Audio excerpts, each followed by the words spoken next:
En aquest tutorial explicaré una mica com fer la còpia del quadern virtual i configurar-lo al principi de curs. Per fer la còpia només haurem d'anar a la pàgina web del quadern virtual, anar a l'apartat on diu plantilles, i aquí triarem la plantilla que ens convingui, 1, 2, 3 o 4 o 5 dies, segons el nombre de dies que es faci l'assignatura. Si la matèria es fa 3 dies per setmana, per exemple, doncs triarem 3 dies. Automàticament apareix la pantalla per fer la còpia, li direm que faci la còpia i ens apareixerà en la nostra Drive el quadern virtual copiat, la còpia del quadern virtual. La primera cosa que farem serà canviar el nom, que no es digui còpia del quadern virtual, que és un nom molt estrany, sinó, en el meu cas, jo poso ESO, per exemple, 2A, i suposem que això fos tecnologia. Aquest és el quadern virtual dels alumnes de tecnologia de segon d'ESO A. Un cop canviat el nom, ens anem a l'última pestanya de totes, dades del curs. Aquí és on es configura tot el full perquè funcioni. La primera cosa que ens demana, o que és recomanable posar, és el nom del professor, en aquest cas soc jo, Jaume, i la matèria, que posaríem, per exemple, doncs, en aquest cas ja em dic que era tecnologia. Això servirà per quan enviem informació als alumnes sàpiguen de quina matèria es tracta. Indicarem aquí on diu últim dia de curs, a la C5, doncs quin és l'últim dia del curs, en aquest cas ja està bé, 21 del 6 del 2017.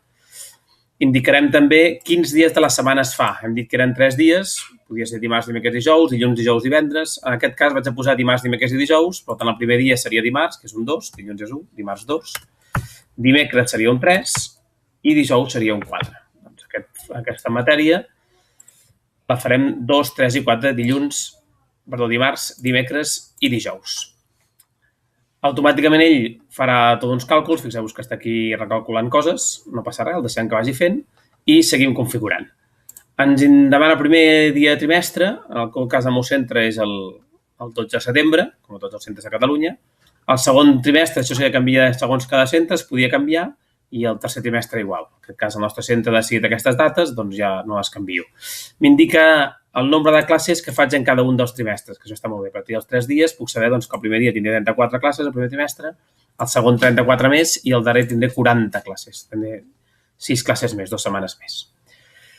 I l'últim que ens queda per configurar són els dies festius, tots els dies festius. En aquest cas, per defecte estan posats els que jo he decidit, però es poden canviar, el 12 d'octubre, el 30 d'octubre, si comencen les vacances abans, si n'hi ha algun, simplement es pot afegir, es pot canviar, no passa res. Només és on estan les fitxes grogues, on s'ha de posar les dates.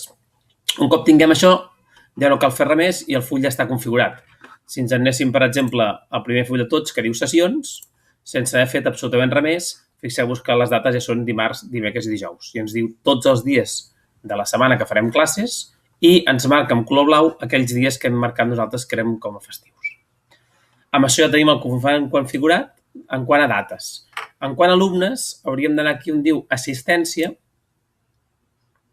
i posar el nom dels alumnes. És l'únic que ens quedaria per fer, no estan posats. Els alumnes per defecte tinc posat alumne 1, alumne 2, alumne 3, són alumnes que no serveixen, evidentment. Les dates, fixeu-vos, dilluns, dimarts, divendres, això ja està calculat, perdó, dimecres, dijous, divendres està calculat.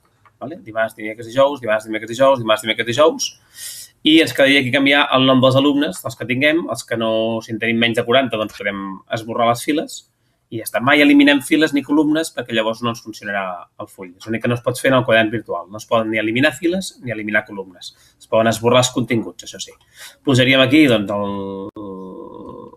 els noms que fossin, jo què sé,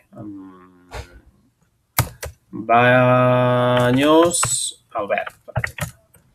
I així amb tots els alumnes, i els que no, doncs marcaríem i simplement els esborraríem i no caldria fer més. Un cop fet això, el quadern ja està tot configurat i ja el podríem començar a fer servir. En el següent tutorial ja explicarem com fer servir el quadern en altres coses. Espero que us hagi servit aquest primer videotutorial.